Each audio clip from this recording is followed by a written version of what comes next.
I will continue to take pride in fulfilling my duties.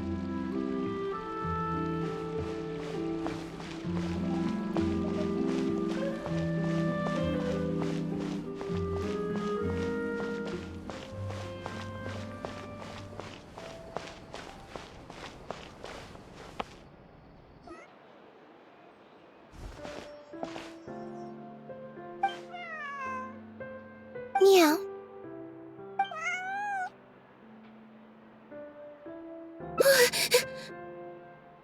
Oh, it's you.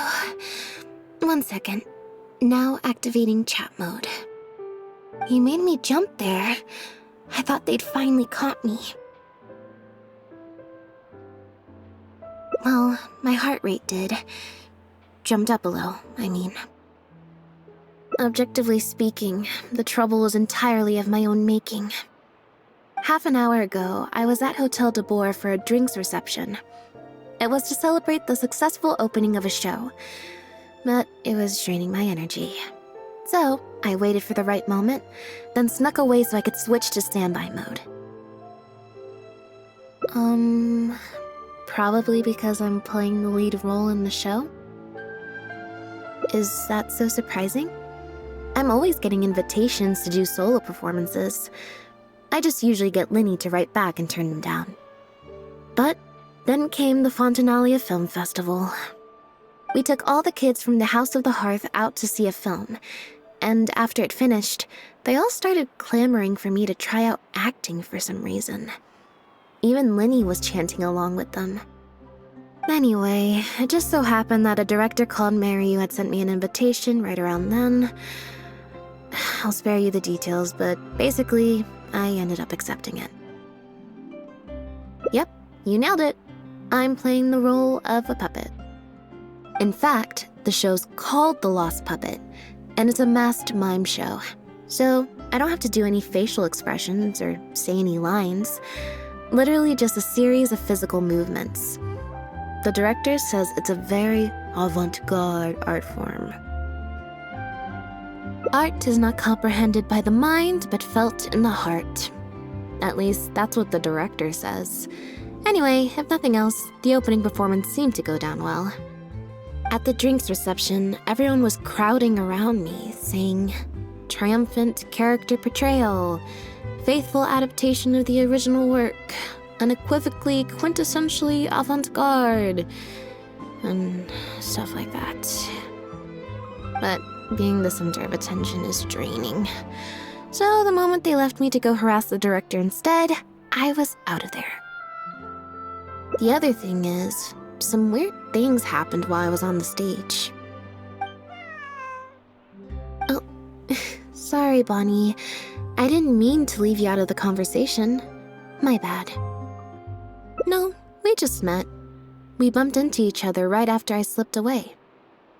Well, it'd be kind of difficult for us to communicate otherwise. Besides, I think she's taken a liking to the name. Haven't you, Bonnie? Yeah, that's right. Good kitty. We'll go find your owner soon, I promise. Nope. She's wearing a collar, and for the most part, she's pretty well groomed. If she is a stray, she hasn't been for long. Her stomach's been growling a lot. I guess she must have been missing for a few days now. As much as I'd love to hang out with her for a while longer, her owner's probably worried sick about her. Assuming she has an owner, that is. But the reception...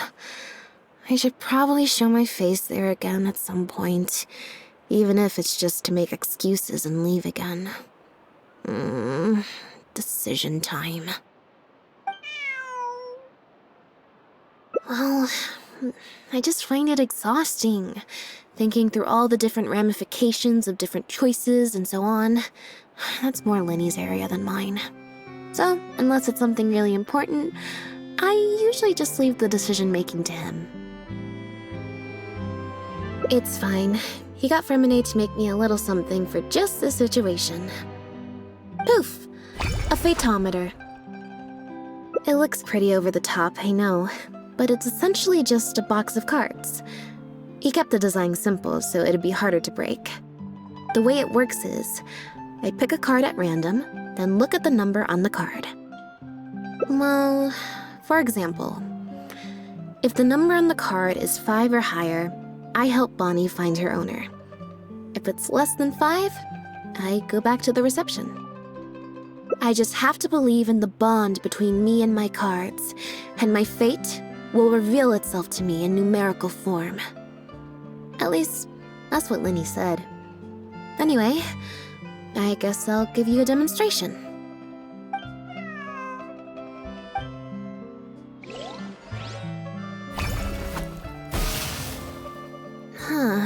I didn't like that. Was I using it wrong? Maybe if I just...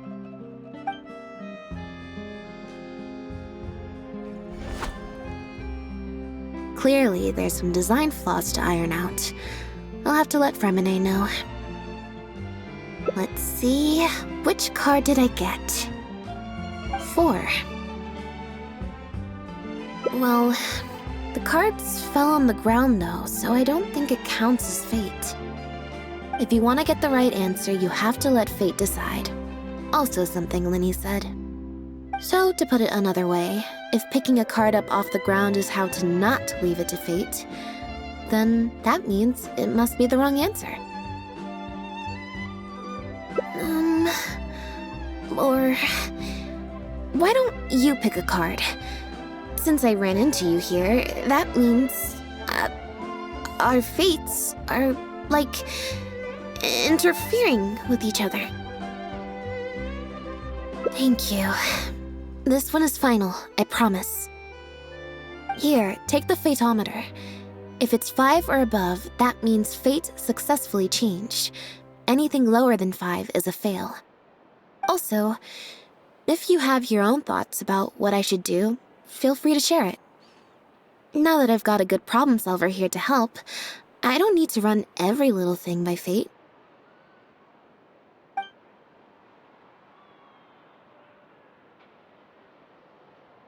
Alright. Then let's see where fate will lead me.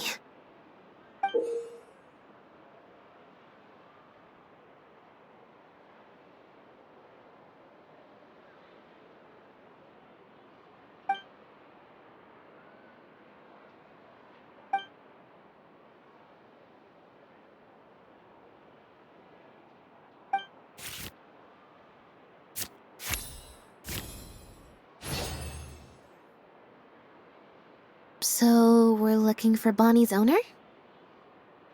There's 20 cards in total, numbered 1 to 20. So there's only a 1 in 5 chance of drawing less than a 5.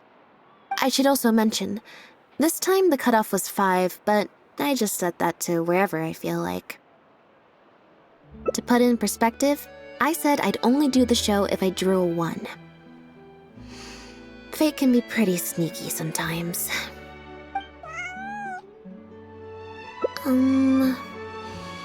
I think I'll go to the Steambird and see about putting an ad in the paper.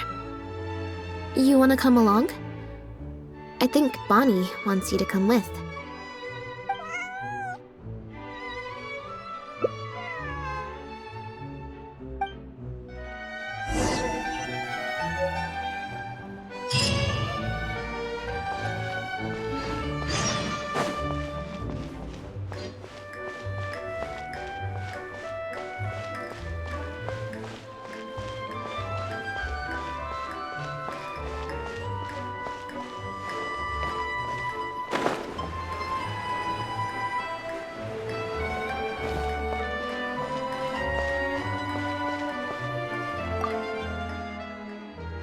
Every stupendous day starts with a Steambird.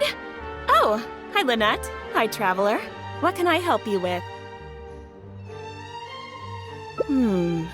I don't think so. Have you picked up a stray? Yep. If there's no commission to follow up on, could we post a notice about the missing cat instead? Why, of course. What a kind thing to do. Just fill out the form.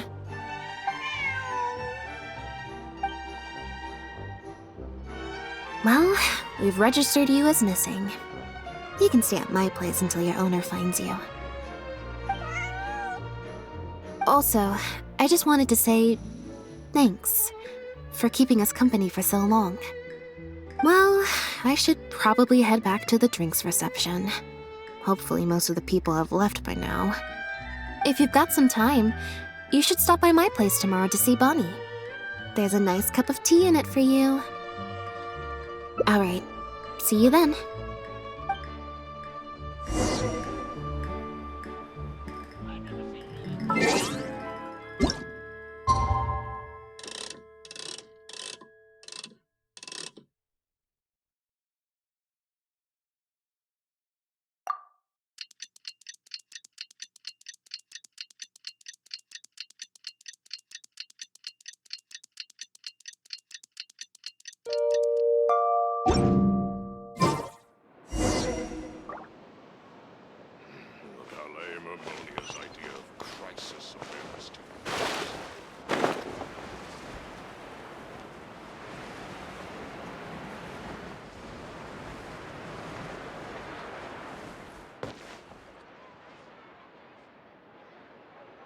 I believe this cat belongs to me.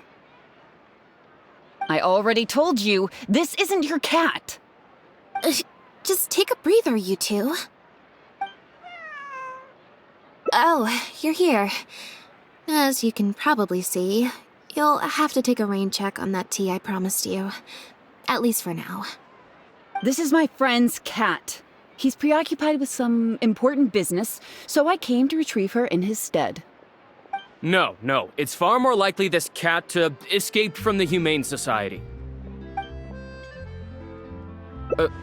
Bonnie? That's the name I've given her in the meantime.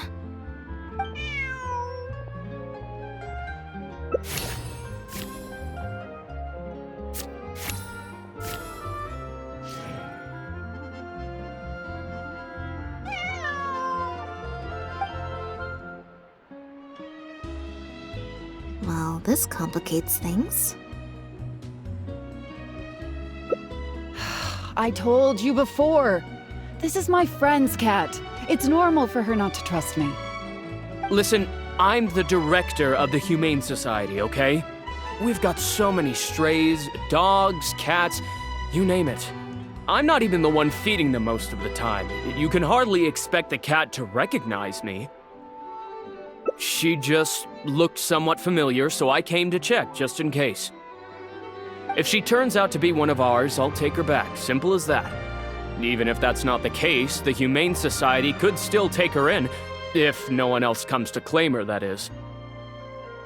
We're an organization that specializes in rescuing and sheltering stray animals. We've been in business for several decades now. I'm Bernard, the current director. The Humane Society. Huh. The name sounds familiar. I remember hearing good things. Near the one in the Quartier Lyonnais? Yes, that's the one. Anyway, if it's not too much trouble, could I possibly take a closer look at the cat? If it turns out I really am mistaken, I suppose that means the cat belongs to this lady here. She would be the only remaining option after all. It belongs to my friend. Go on, Bonnie.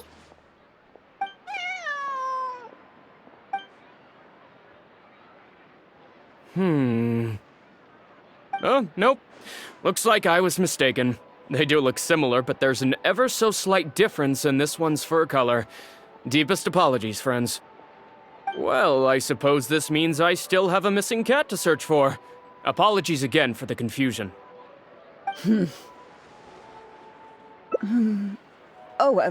Yes, exactly. Wait a second. You lied earlier, didn't you? Lied? I'm afraid I don't know what you mean. A liar always has a tell. The look in their eyes, their breathing pattern, the way they hold themselves. The things that can give you away are often more numerous than you would think. What are you talking about?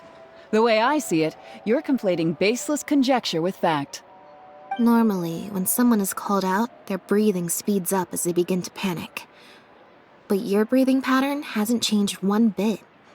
In fact, it's been strangely calm and measured this entire time. It stands to reason, then, that your agitated behavior earlier was all an act. If you're a bad guy, I'm sure you'll take off running the first chance you get. If you're a good guy, the most likely explanation is that you're a member of the Guards, or some similar organization. And you're basing this off of? Intuition. Nothing more. Intuition.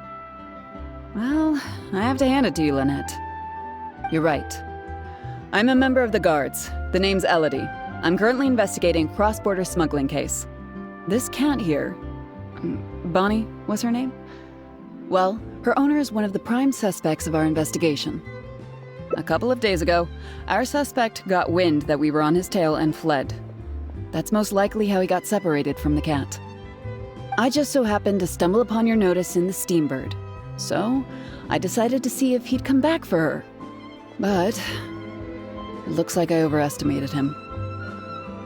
The impact of this case has been huge. The Marechaussee Phantom, the Guards, and the Special Patrol have all launched investigations. If there was even the slightest chance that he would show himself, I had to follow up on the lead. A new kind of illegal drug, imitation synth. We confiscated all the synth on the market, but addiction isn't something that goes away overnight. Even without substances on the market, people are still looking for a way to get their next fix. And criminals are all too eager to capitalize on that addiction. That was the impetus for imitation synth. Needless to say, a small-scale market opened up very quickly. After the original synth debacle, we put several measures into place to prevent similar incidents from occurring. The perpetrators got smart, though, and shifted their sales overseas before those measures could kick in. That's when the imitation synth smuggling began. We only recently got word of the presence of imitation synth overseas. We managed to track down evidence of some early transactions. What we were able to find out, however, hasn't proven that useful given the amount of time that has passed. The Marechaussee Phantom launched an investigation to track down every person in Fontaine capable of producing a drug like that. That's how we learned about Bonnie's owner. He's a researcher at the Fontaine Research Institute. His name is Pierre. Pierre Lafayette, to be exact. Lefebvre.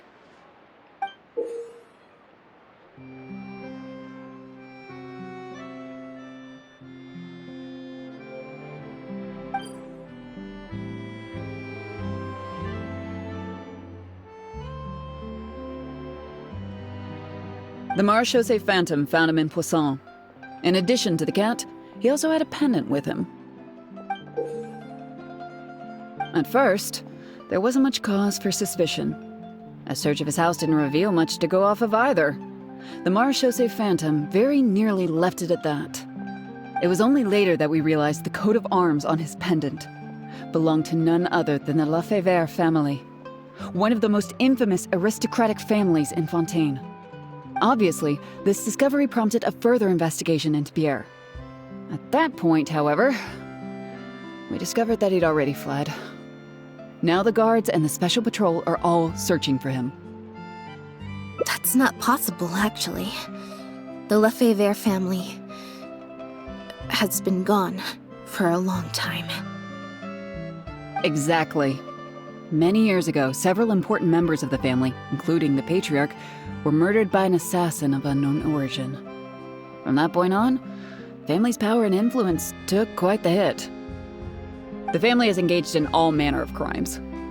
As you can imagine, there's no shortage of people waiting in the wings to take their revenge. And with the family severely weakened, they were able to do just that. Most of the remaining family members succumbed to sickness or hunger. The ones that survived are currently living out their days under a new identity. Pierre is one of those very survivors. He's been hiding away in the Fontaine Research Institute all these years. His true identity unbeknownst to all. Until now, that is.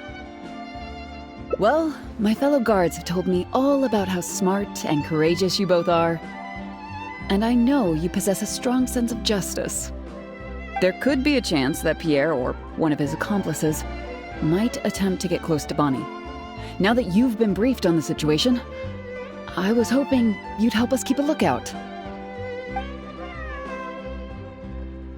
If I take Bonnie back to the guards with me, there's no way Pierre will try and come for her. Not even the most daring of criminals would attempt something like that. I have to admit, I'm not holding out too much hope that Pierre will come back for her. But if there's even the slightest chance, then it's worth a shot. Well, I've got some other leads to follow up on. If Pierre does appear, please contact me right away.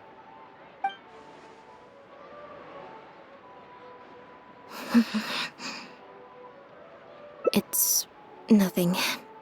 I'm fine. It's just...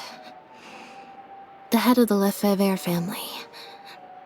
He was the eminent person who kidnapped me all those years ago. It was at a dinner party. Someone tricked me into boarding the Lefebvre family carriage. Whoever it was, they took me back to their home. But before anything worse could happen, Father intervened. Yep. Father was the one who orchestrated the fall of the Lefebvre family. That's what led Lenny and I to join the House of the Hearth. After all these years, I never thought I'd hear the Lefebvre name again. Don't worry about me. I wasn't feeling sorry for myself. I was just thinking about Lenny. He's been acting strange recently. He avoids me for days on end, consumes himself with some secret investigation, and then out of the blue pushes me to do that acting job. Thinking about it now, it's almost like the one I drew from that deck of cards was part of his plan all along. He must have asked Fremine to help him out. In any case, I know he's hiding something from me. He's really pulled out all the stops this time. It's very possible. I'm sure he tried to send me away because he was afraid it would bring up some painful memories for me. It wasn't necessary, though.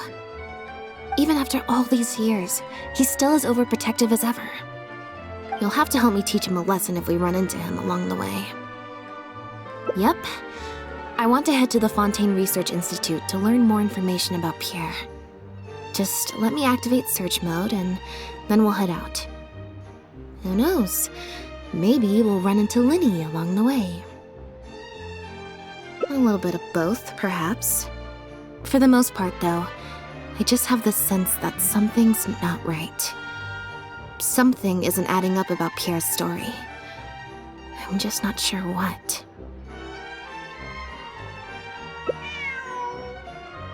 Okay, I'll write a letter explaining everything to the crew. Once that's done, we can head out.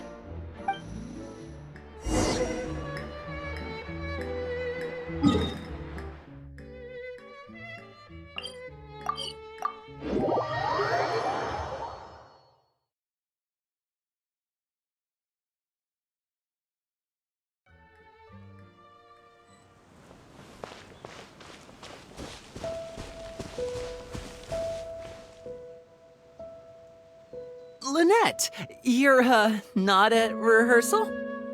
You can drop the act, brother. In fact, I don't think either of us will have a need for acting anytime soon. You should know better than to try and keep something from me. You've never been able to do that, even when we were kids. And that's why I tried to distract you with the masked mime show. But I guess you're just too good. Care to introduce us to your new assistant? This is Officer Shavras, captain of the Special Security and Surveillance Patrol. You may have met her already. Nice to see you. I should clarify something.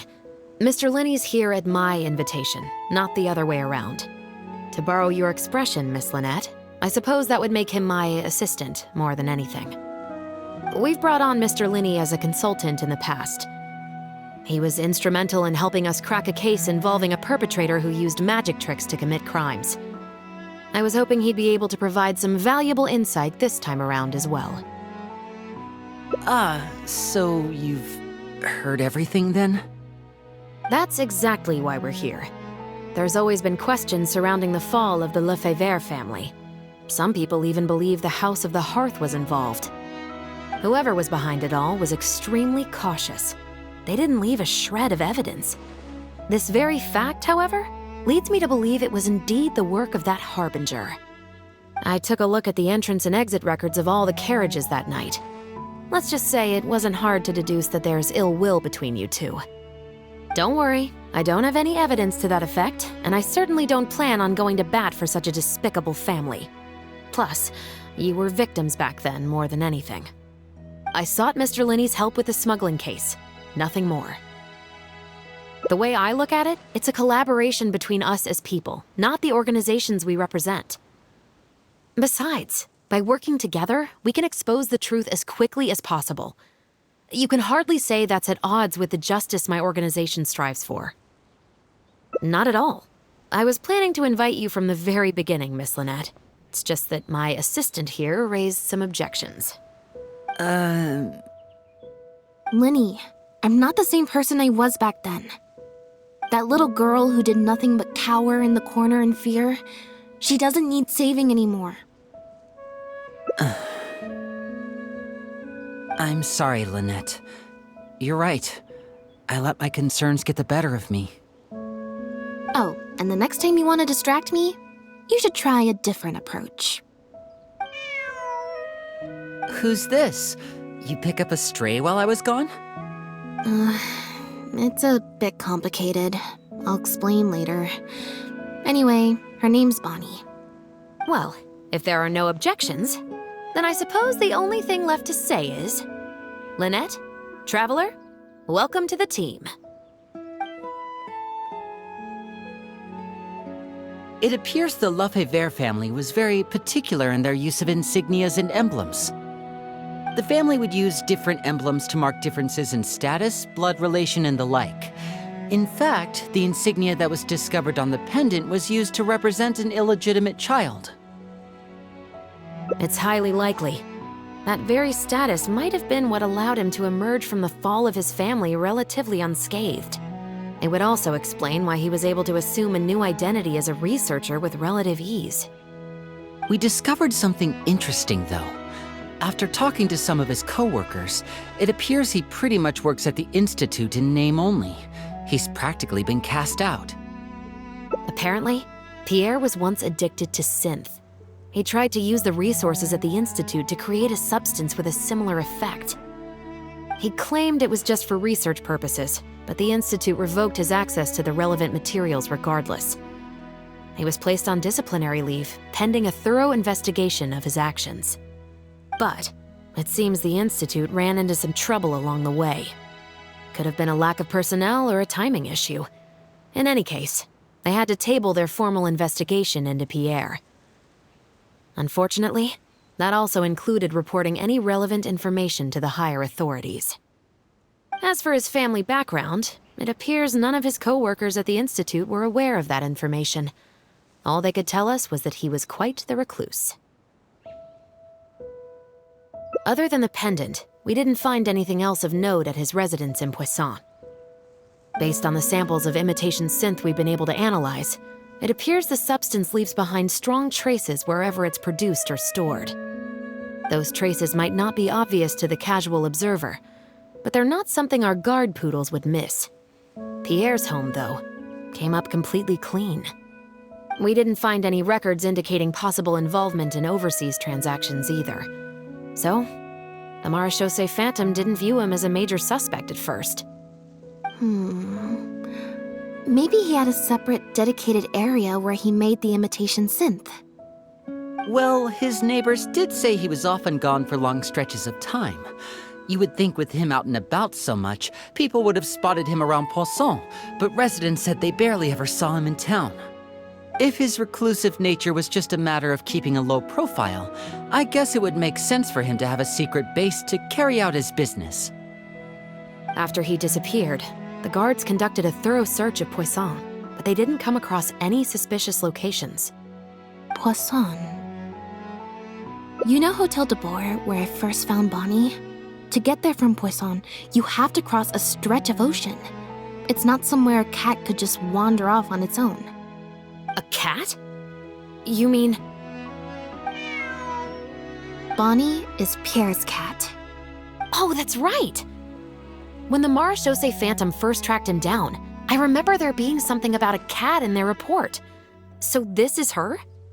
From what we've learned about Pierre's habits, he doesn't seem like the type to venture out without a purpose. So what you're saying, Lynette, is that Bonnie couldn't have gone missing in Poisson. If that's true, then... Exactly. Bonnie might even know where it is. Wait, you think the cat can lead us there? But she's not trained like one of our guard poodles. How is she supposed to understand what we want her to do?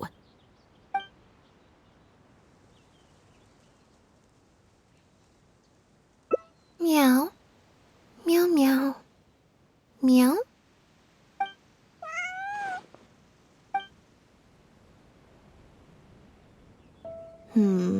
Near the coast, the beach, and beneath the cliffs. The place we're looking for is most likely north of the Court of Fontaine. Well, I've certainly never taken a witness statement like this before.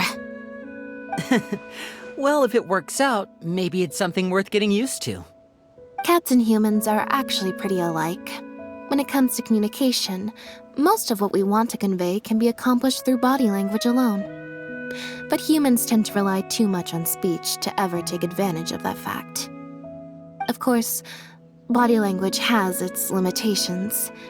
You're not going to be able to get across anything too complicated. The important thing is that we now have a lead. Let's try and find a place that matches the clues Bonnie gave us.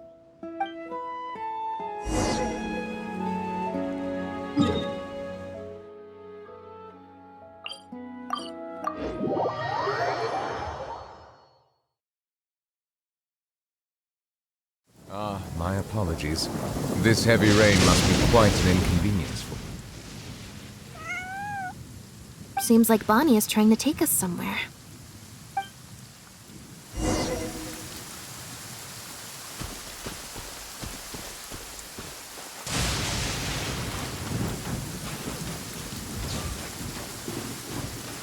Gardemex ahead. Look out! Stabilize!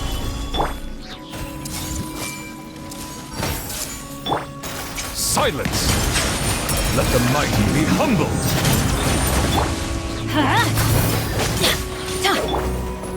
Grow, grow! Solidify!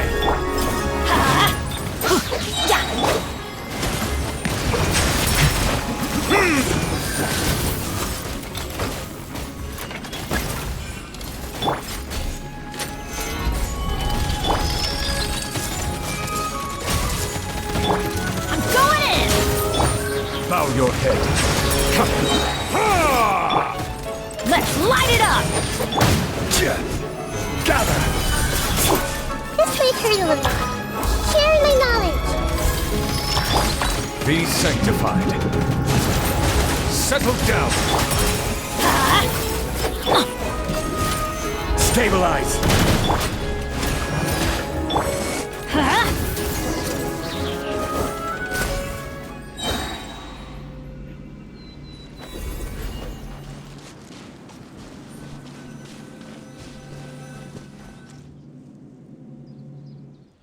Wow, Lynette, you found this place so easily. If I thought there was any chance you'd say yes, I'd recruit you into the Special Patrol here and now, no questions asked. Sounds familiar. I pretty much receive letters daily from people trying to poach her from me.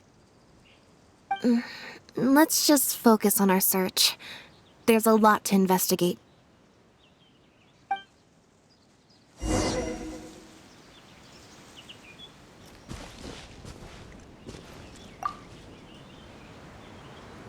Aha! Just as we thought.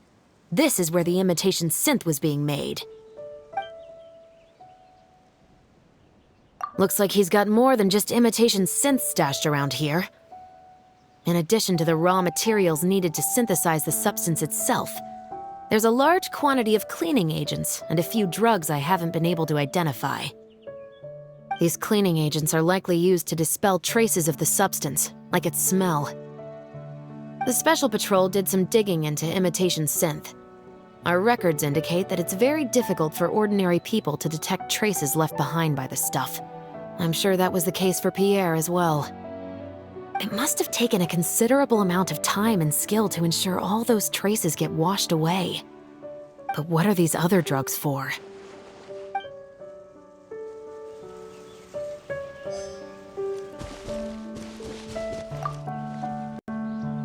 The material these bags are made of, it's quite rare. It's the very same, actually. Romaritime flower fiber. But there's something special about the composition of these bags. I took a closer look, and it appears they're not only waterproof, but also corrosion and leak resistant. Even the strings look specially designed to keep the bags closed nice and tight. I came across some bags made of the same material just now, but they were much smaller and thinner. From the look of them, they seemed far less durable as well. Very similar, actually. Normally, it would be easy for a guard poodle to sniff out the imitation synth, but if it was sealed away in a bag like that, it might be possible to elude detection for some time. But what could these big bags be for then? If the goal is to keep the imitation synth hidden and sealed away, these bags seem a bit too conspicuous.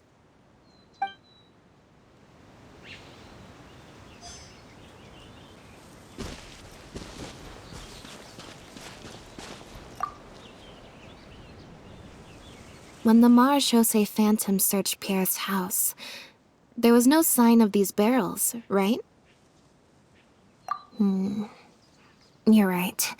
That doesn't seem like his way of doing things. How did he get them here, then?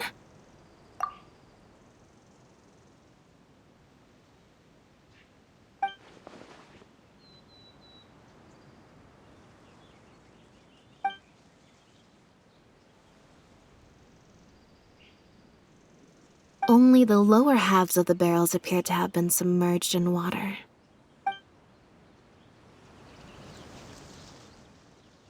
Based on the various ingredients we've found, this appears to be where Pierre was cooking up his imitation synth. It looks like he used a special cleaning agent to get rid of any residual traces of the substance on his person before he left. That's how he was able to get past the guard poodles. So then he transferred the imitation synth into small sealed bags and took it somewhere else for the drop-off. No. I don't believe our suspect is the kind of person who'd go around carrying incriminating evidence with him. That would potentially create too many eyewitnesses. The cleaning agent and the sealed bags might get past the guard poodles, but if a member of the public or even a guard on patrol happened to see him during the drop-off, a quick search would reveal everything. That's still a very risky operation. The barrels we found were wet around the base, but the top half was dry. As if they'd been standing upright in the water. If you put a barrel in the water, it will normally float on its side. Unless it's heavily loaded, in which case it'll sink. Yes. With flotation rings around the body of the barrels, they'd stay upright in the water. And then he could afford to load them more fully. You think he used floating barrels? I suppose if he acted at night, when there are very few other boats around and visibility is low, it's a valid theory. We can't rule it out. But then wouldn't the barrels be carried off by the waves or the currents? How would the person doing the pickup know where to look?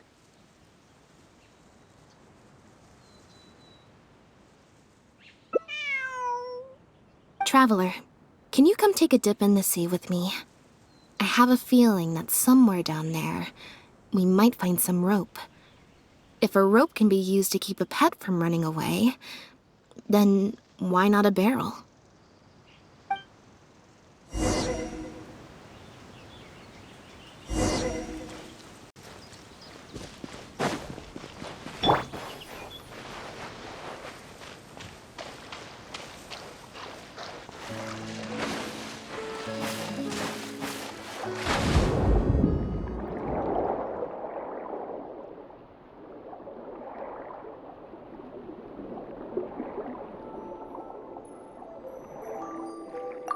wreckage of a small boat?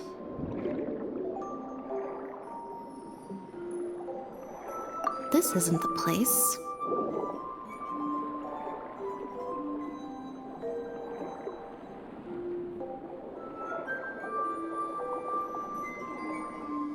This isn't the place.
Got it. Time to go up and report.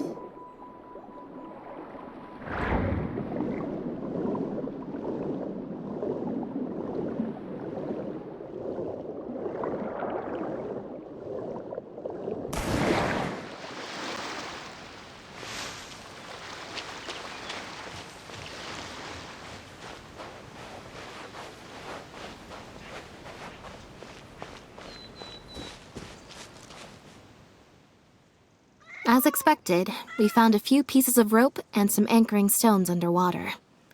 If you attach them to a floating barrel, it would look like this. With this anchoring system, it would be possible to use floating barrels for the drop-off. You would just need to drop them in the water at the agreed-upon location. We also came across the wreckage of a small boat. It must have been left out on the water and capsized due to the force of the wind and waves. Its small size, however, would have made it perfect for staying undetected. Let's talk this through. Based on the evidence we've collected, it seems like Pierre would row a small boat out to the agreed-upon transfer point, drop off the barrels, leave, and then row back and retrieve them after the transfer was complete. It could be that he was trying to avoid meeting up with his associate face to face. As one of the sole survivors of the Lefebvre family, maybe he was just used to that sort of elusive lifestyle. It seems like Pierre deliberately chose the floating barrel method so that the goods could be dropped off and picked up at separate times. That way, the two parties wouldn't have to meet each other. Well, if that's the case, they must not have a very close working relationship. Let's not jump to any conclusions just yet. Assumptions can be detrimental to solving a case. It's possible they were just trying to keep a low profile. Two boats sailing to the same location at once could be too conspicuous. The most important thing is that we can now confirm Pierre wasn't acting alone. The floating barrel drop-off system is proof enough of that. Let's say for now that he was only in charge of producing the imitation synth. That would mean there has to be at least one other person involved in the operation, likely in charge of transporting the goods across the border. Since we've determined that the goods were transported by boat, maybe we can track down some travel logs or something. We can certainly check the various ports for that information. It's possible, however, that Pierre's associate also used a small boat for the transport, and docked along the shore rather than at a large port. If that's the case, it's unlikely there would be any record left behind. Absolutely. Before Pierre disappeared, we made sure to investigate all sorts of outward-bound vessels. We also had port authorities keep a lookout for anything suspicious. Unfortunately, we were never able to find out how they managed to get the imitation synth across the border. You're right. Whatever vessel was used for the pickup, the person responsible for smuggling the substance out of Fontaine would have had to use a larger vessel for the actual transport. That's the only way they would be able to smuggle on a large enough scale to make a profit. They must have found a way to disguise the imitation synth to clear port inspections. Exactly. We can't let any opportunities slip through the cracks. Although, given the amount of ports that could be involved, we should probably split up. I'll run home and ask some of my brothers and sisters to try and dig up some information. I should also head back and update my platoon on our progress. I'll grab some reinforcements while I'm at it. Lynette, Traveler, why don't you head to Lumiduce Harbor and see what you can find out? All right. Come on, Bonnie. You too.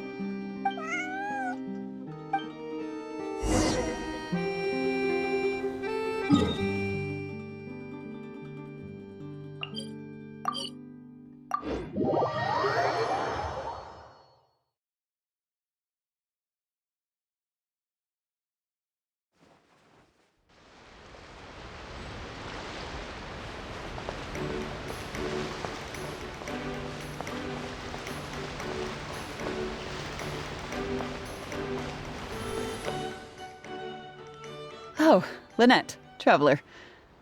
And Bonnie, too. What brings you all here? Did something happen?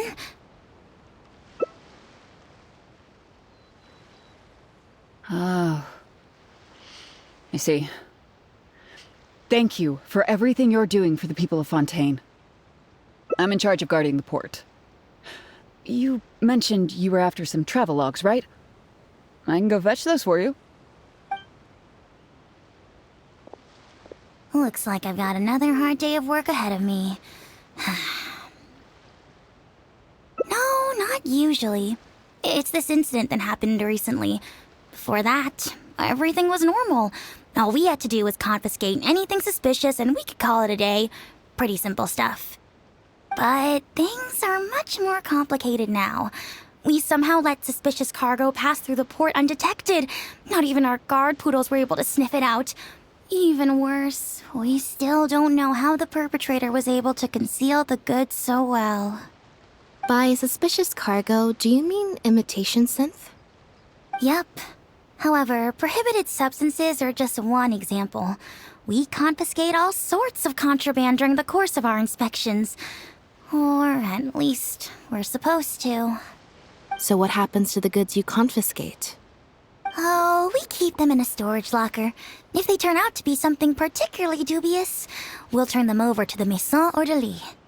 If the goods are only slightly suspicious but could otherwise be harmless, like raw materials that could potentially be used to create contraband, we return them to the ship they were confiscated from, instead of letting them pass through the port.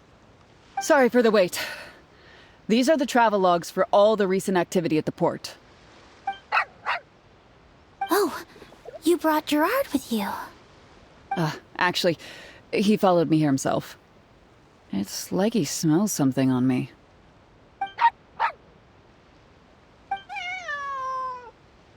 Huh. I wonder why Gerard is reacting to you two so strongly. Huh? We were so careful not to touch it, but we still ended up with traces on us. If it leaves a residue so easily, I just don't understand how the culprit was able to disguise the goods at all. Why don't you have a look at the travel logs first? All ships coming in and out of the port are recorded here, except for the ones the port authorities ride to and from work.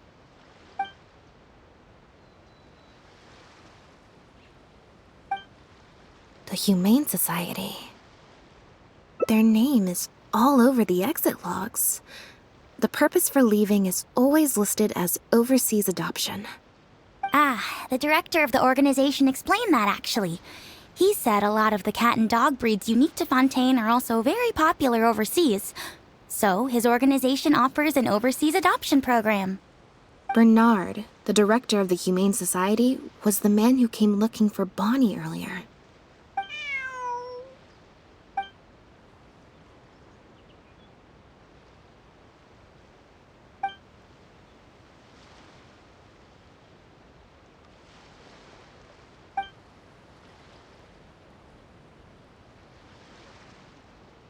Have you figured it out too, Traveler? The way the criminal disguised the goods? When Bernard asked to take a closer look at Bonnie, he was actually checking whether there was any imitation synth in her stomach.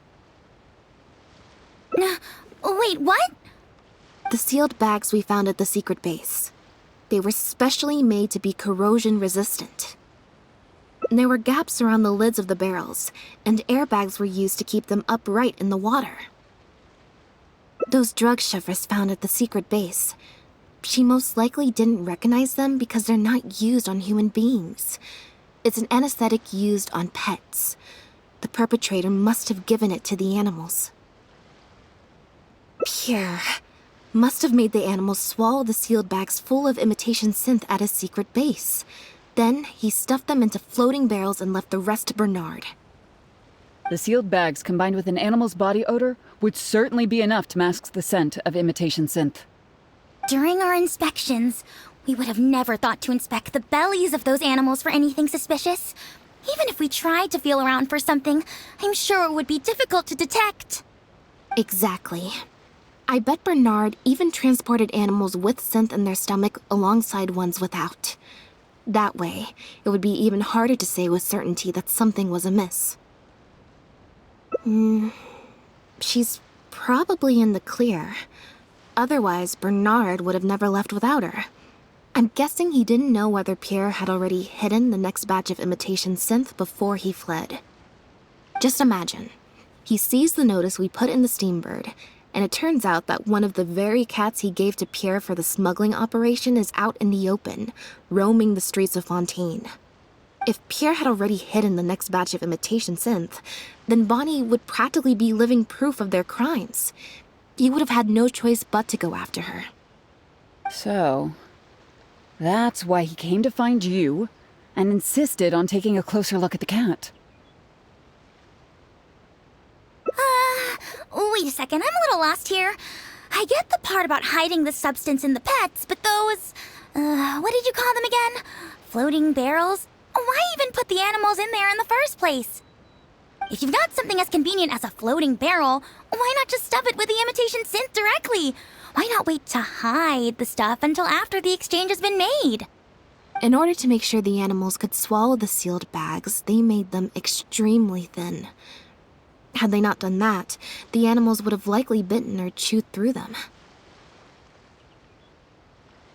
That step would have required a lot of energy, as well as a certain amount of technical expertise. So it was better left to the more experienced Pierre. We've already proven how easy it is to pick up trace amounts of imitation synth, so I'm sure Bernard was taking all the precautions he could to avoid the same fate. Okay. Then, let's head to the Humane Society right away and bring that guy to justice. I'll bring a Gardamek to speed up the process.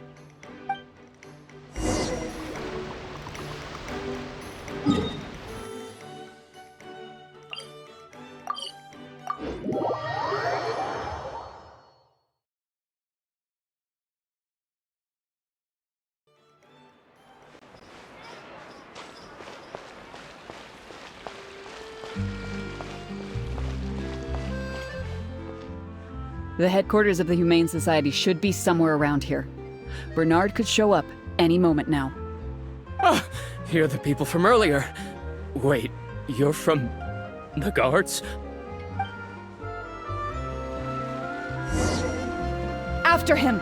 We can't let him get away!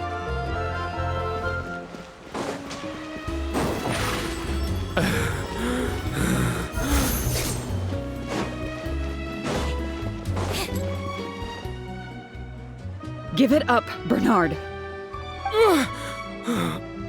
Mercy. Have mercy. I'll talk. I'll tell you everything I know. The Humane Society has done so much good over the years, and yet you have committed such an atrocious deed in its name. Look, I didn't have a choice, okay?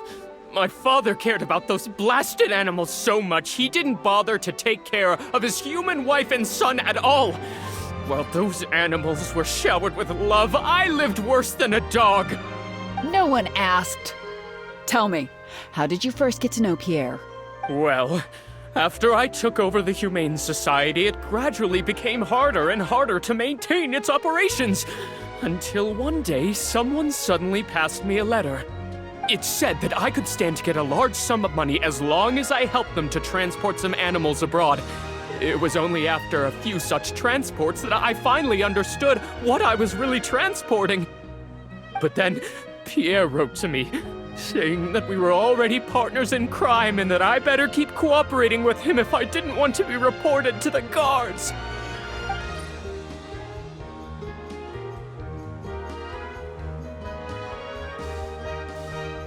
You knew it from the very beginning, didn't you? The reason why you had to go through so many steps just to transport some animals. I'd suggest that you confess everything right now if you don't want to add anything else to your list of crimes. Yes, officer. I would order wooden barrels and flotation devices according to his instructions, and then load the sleeping animals onto a boat. Once I sailed to the location he provided, I would dump everything together into the sea. And a few days after that, I'd come by again in my boat and pick up the animals sleeping in the barrels. Once I had received enough of them, I'd bring them to the harbor to be adopted abroad. That guy, Pierre, he was running the entire show. He set up all the meeting times and found all the foreign adopters. Oh, and he even supplied all of the goods, too. I just did the transport. He was the one who planned out and executed everything else. Look, I don't know, okay? I've never ever met him in person. We've only ever communicated through letters. And when did he send his final letter to you?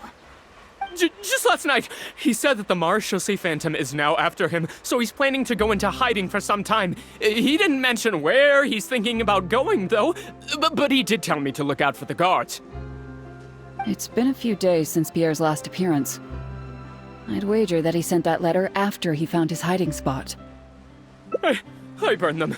It was on his orders. I had to burn every letter after reading them.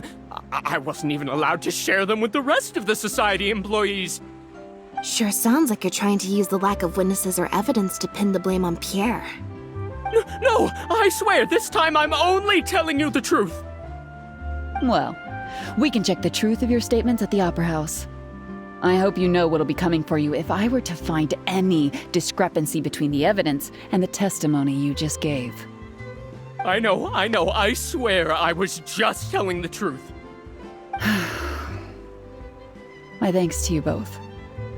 Had it not been for you, I really don't know what would have happened to this case. Bonnie helped, too. That's true. It was all thanks to her that Bernard was finally exposed.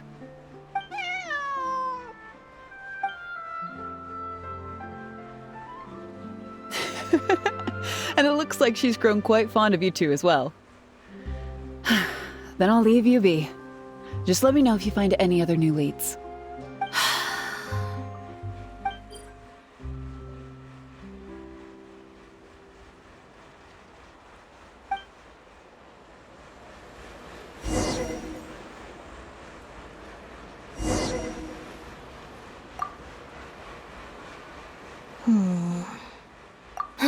It was that obvious, huh? Well, even though it didn't feel like Bernard was lying, after talking to him, I'm getting an even stronger sense that something's not quite right. We investigated so quickly that perhaps we've missed a thing or two along the way. Let me activate deduction mode and consider things again from the top to see if we can find anything new. Is there still anything unresolved or strange that we should try to consider?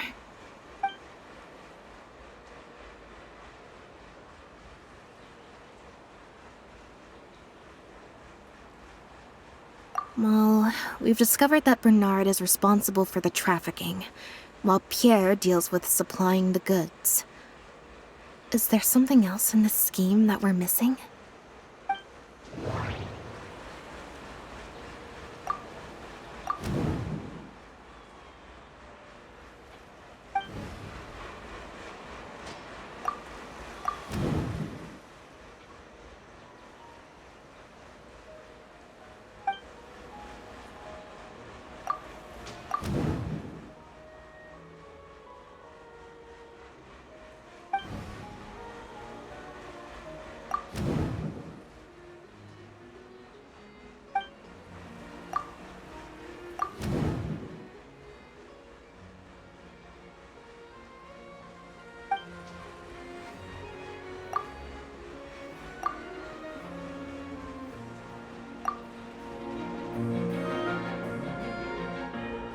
There's no need to rush.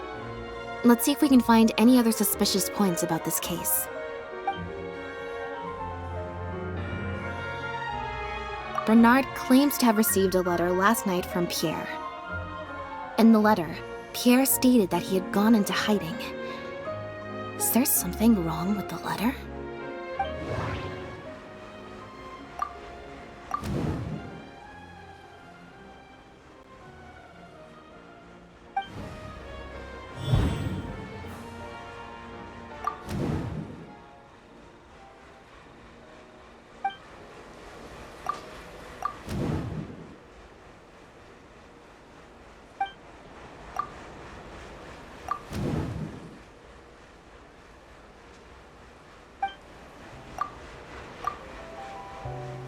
If Bonnie had imitation synth in her body, then she was a liability that had to be recovered at all costs.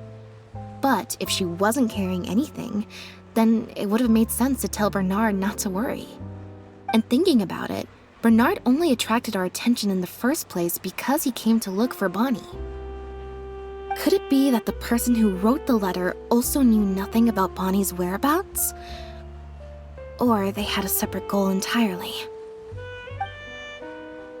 The Marechaussee Phantom found Bonnie and the Lefebvre pendant at Pierre's residence. That was the beginning point of our investigation.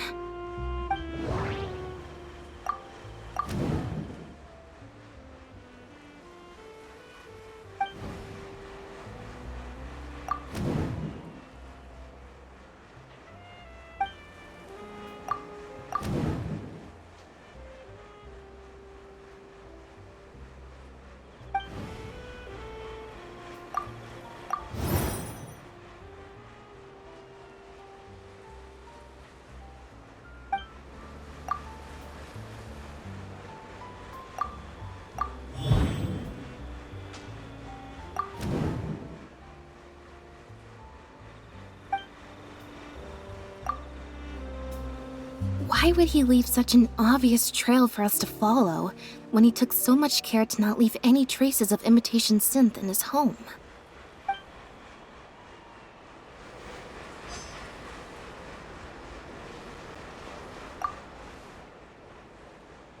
Now behave, and follow me to the interrogation room. Ow! That hurt. Ow!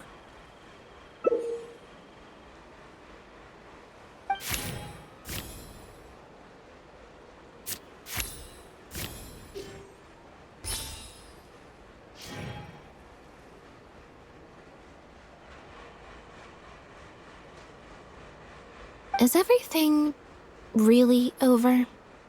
I still feel like the relationship between Pierre and Bernard is not as simple as it appears. Also, I've had this strange sense that something's off the entire time we've been on the case. And it has only gotten worse. Ugh. No good. I've still got nothing, and I'm nearly out of energy. All right, I'll stop thinking about it for now. At the very least, we've made it so that no more animals will suffer like those poor animals did. And that's... Let's go to the Humane Society and see if there are any animals left that might still need our help before my energy for today completely runs out.